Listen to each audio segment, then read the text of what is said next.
Hello everybody, here we are at ISE 2018 in Amsterdam. Very, very excited. Nikk Smith's with us. Hi. Hello Nikk. Now Nikk is the Managing Director of Pixel Inspiration. Truly an award-winning agency. Based, where are you based in the UK? Mainly in Altrincham, South Manchester. Okay, so up north to us, down to the south. But you do lots of work pretty much continental Europe as well as the UK. We do. We try not to restrict ourselves in boundaries. We're doing quite a big rollout at the moment for TK Maxx in Europe, which is primarily Germany and Poland really, but we will go anywhere that signs are required. So how do you describe Pixel? Because you've been around for many years and you really are award-winning. You've won awards in loads of different categories, lots of different award ceremonies and things.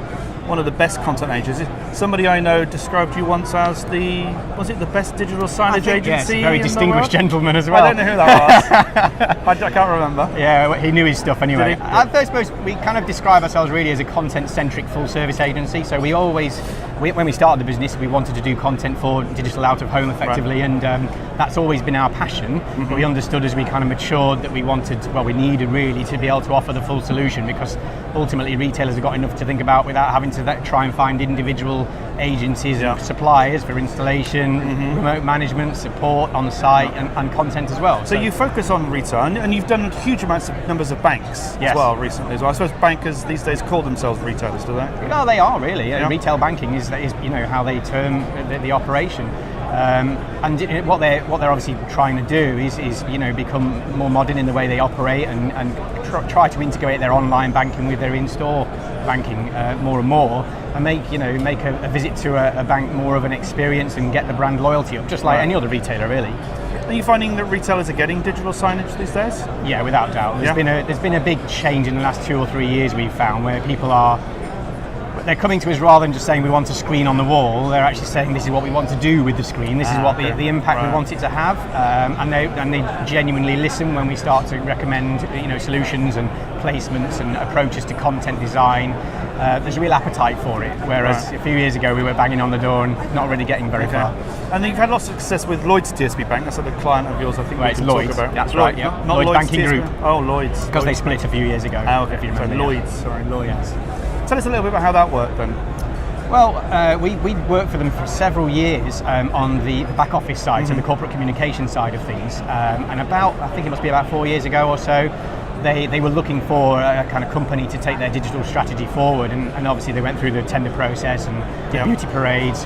And settled on us, and I think they largely settled on us because of the content focus, because there are millions of providers who can do a great job of providing hardware and managing that hardware, but with us looking at the content and basically bringing that expertise all in-house, that really appealed to them, I think, and we still do make a real focus on the content. And QSR you've been heavily involved in as well. Yeah, I suppose it's less part of our business, but people like Debenhams use us for QSR. Itsu is one of our bigger clients, which again was a DailyDOOH award winner. Itsu's the one with the butterfly running across the across the 3 screens. Yeah, it's funny how you remember those little things. Well, that's the thing though, isn't it? It cuts through, and one of the reasons we won Itsu was because we actually made that butterfly programmatically controlled rather than having to render it into video. So it meant that changes to menus took seconds rather than hours of rendering time, and it's that approach that generally people like.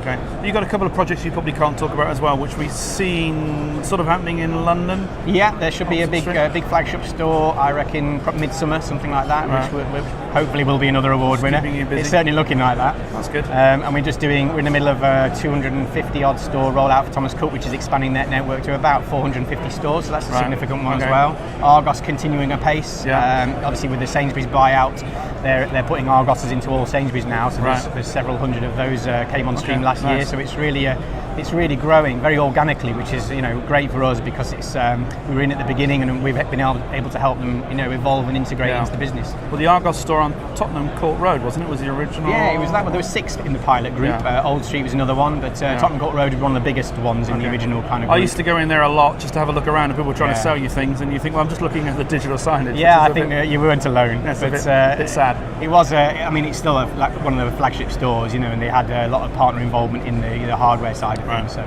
Now you flew in yesterday for this show. How long are you here in Amsterdam? Just today and tomorrow morning. I find that I avoid the nights out because I can then survive for the rest of the week. Okay, that's good. What are you looking for at a show like ISE?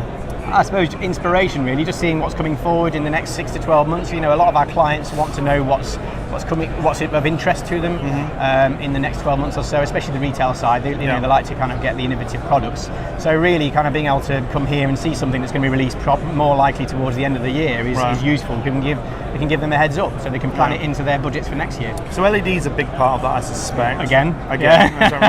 But it is getting better quality. Much better, and I think it's also, there's less risk with LED, I think, now, with the major manufacturers, all kind of bring it in-house, or at least, partly in-house, and having that support and warranty behind it. That's always been the biggest risk, I think, and also lead times. In retail moves so fast, 8 to 10 week lead times for a shipping direct from China often just doesn't fit in a program of works for a new store opening. So, having stuff in distribution makes a big difference. Okay. And you said HDR as well was something you were quite interested in. Yeah, I think from a personal point of view, HDR, I mean, the quality of content now is just mind-blowing, really, on 4K HDR screens. Whether it's relevant for retail in a lot of context, probably not. Certainly in the high-end fashion, potentially, and places where you've got large format interactive touch. But for point of sale, it's probably a step too far at the moment. But what's leading edge now will become mainstream in a year or so. So it's great to see. Brilliant. Okay, Nick, thanks very much. Pleasure.